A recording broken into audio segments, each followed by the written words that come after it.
Hi friends, welcome back to our YouTube channel. ಕರ್ನಾಟಕದ budget 2025-26ನೇ ಸಾಲಿನಲ್ಲಿ 16ನೇ ಬಜೆಟನ್ನು ಮಂಡನೆ ಮಾಡಲಾಯಿತು. ಈಗಾಗಲೇ ಅಂಗನವಾಡಿ ಕಾರ್ಯಕರ್ತೆಯರಿಗೆ 1,000 ರೂಪಾಯಿ ಮತ್ತು ಸಹಾಯಕಿಯರಿಗೆ 750ಗಳನ್ನು ಗೌರವಧನವನ್ನು ಸರ್ಕಾರ ಹೆಚ್ಚಳ ಮಾಡಲಾಯಿತು. ಆದರೆ ಪುನಃ ಅಂಗನವಾಡಿ ಕಾರ್ಯಕರ್ತೆಯರು ಬೆಂಗಳೂರಿನ ಫ್ರೀಡಂ ಪಾರ್ಕ್ನಲ್ಲಿ ತಮ್ಮ ಹೋರಾಟವನ್ನು ಮುಂದುವರಿಸಿದ್ದಾರೆ.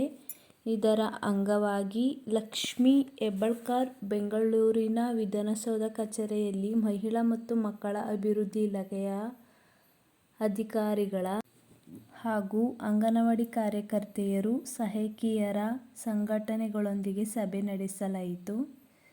ಗೌರವ ಧನ ಹೆಚ್ಚಳ, ನಿವೃತ್ತಿಯಾದ ಎಲ್ಲರಿಗೂ ಗ್ರ್ಯಾಚ್ಯುಟಿ ನೀಡುವುದು ಸೇರಿದಂತೆ ವಿವಿಧ ಬೇಡಿಕೆಗಳನ್ನು ಈಡೇರಿಸುವಂತೆ ಸಂಘಟನೆಗಳು ಒತ್ತಾಯಿಸುತ್ತಾ ಬಂದಿವೆ. ಅಂಗನವಾಡಿ ಕಾರ್ಯಕರ್ತೆಯರ ಹಾಗೂ ಸಹಾಯಕಿಯರ ಹಿತ ಕಾಯಲು ತಮ್ಮ ಸರ್ಕಾರ ಬದ್ಧವಾಗಿದೆ. ಮುಖ್ಯಮಂತ್ರಿಗಳಾದ ಸಿದ್ದರಾಮಯ್ಯನವರ ಜೊತೆ ಚರ್ಚೆ ನಡೆಸಿ ಬೇಡಿಕೆಗಳ ಈಡೇರಿಕೆಗೆ ಕ್ರಮ ವಹಿಸಲಾಗುವುದು ಎಂದು ಭರವಸೆ ನೀಡಲಾಯಿತು. ಸಭೆಯಲ್ಲಿ ಇಲಾಖೆಯ ಸಹಾಯಕ ಕಾರ್ಯದರ್ಶಿ ಶ್ಯಾಮಲಾ ಅಕ್ಬಲ್, ವಿಶೇಷ ಕಾರ್ಯವಾಹಿ ಅಧಿಕಾರಿ BH ನಿಶ್ಚಲ್, ಇಲಾಖೆಯ ನಿರ್ದೇಶಕರಾದ ರಾಘವೇಂದ್ರ, AITUC ಅಂಗನವಾಡಿ ಸಂಘಟನೆಯ ಅಧ್ಯಕ್ಷರಾದ B.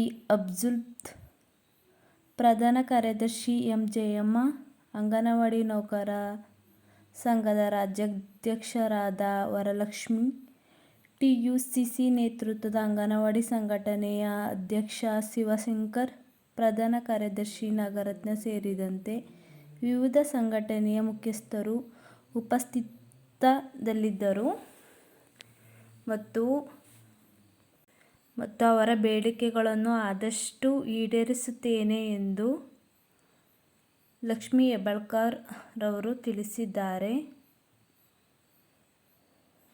ಈ ಮಾಹಿತಿ ನಿಮಗೆ ಇಷ್ಟವಾದರೆ ಹಿಂದೆ ಸಬ್ಸ್ಕ್ರೈಬ್ ಮಾಡಿ, ಲೈಕ್ ಮಾಡಿ, ಕಮೆಂಟ್ ಮಾಡಿ. Thank you for watching our channel.